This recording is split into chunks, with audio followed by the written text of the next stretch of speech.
ડીસા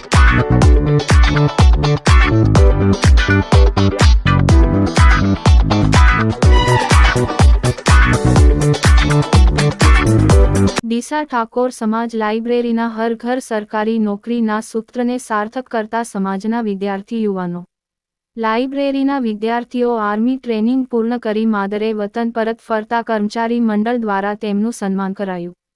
શિક્ષિત અને વિકસિત સમાજની છાપ પેદા કરવાના સંનિષ્ઠ પ્રયાસ અને સમાજ સેવા થકી રાષ્ટ્ર સેવા કરવા જોડાનારને અભિનંદન પાઠવવામાં આવ્યા. Bureau report Ashok Thakor, Banaskantha. બે યુવાનો નોકરીએ લાગ્યા છે. એક ઘરની અંદર ઠાકોર સમાજ લાઇબ્રેરી ડીસાનું એક સૂત્ર છે કે એક ઘર એક નોકરી. આ ઘરની અંદર નોકરી આવવાથી આ ઘર નથી સુધર્યું, આખી પેઢી સુધરી ગઈ, સમજી લો.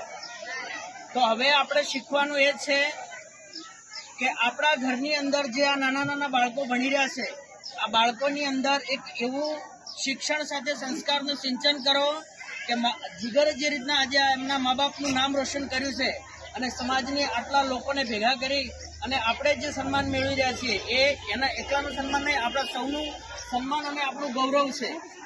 એટલે આ બાળકોને શિક્ષણ તરફ વાળો, અને શિક્ષણ જ આપણા સમાજ માટે એક હથિયાર છે કે જેને એક સાચી ઓળખ આપી શકશે.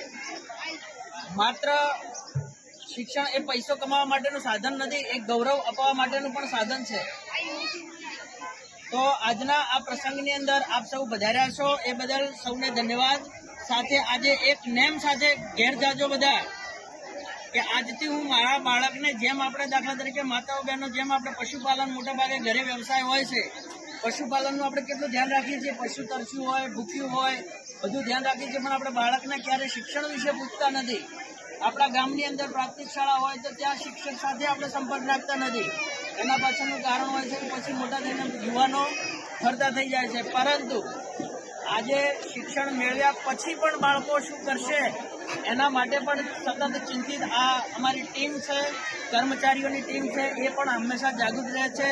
આજે આ ચોથો અગ્નિવીરનું સન્માન થઈ રહ્યું છે આજે અમારી ટીમ દ્વારા. સવારે રામપુરા ડીસા તાલુકાની અંદર એરચેસર, ઢાણી, ડાવસ અને આજે આ ધાનેરી, આ ચોથો કાર્યક્રમ છે. આવતીકાલે હજુ બીજા બે અગ્નિવીર આવી રહ્યા છે. એટલે તમે સમજો કે આ એક જોત ડીસા તાલુકાની અંદર ચાલી છે, પણ ડીસા તાલુકા નથી, અમે આખું જિલ્લાનું વિઝન લઈને ઉપડ્યા છીએ. અને જેવી રીતના હવે ખરેખર ધાનેરા તાલુકાના લોકો જાગૃત બનો અને આવી એક શૈક્ષણિક સંસ્થા એક ઊભી કરો કે જેથી ઘર ઘર નોકરી હોવી જ જોઈએ. હવે બોલો ભારત માતા કી જય.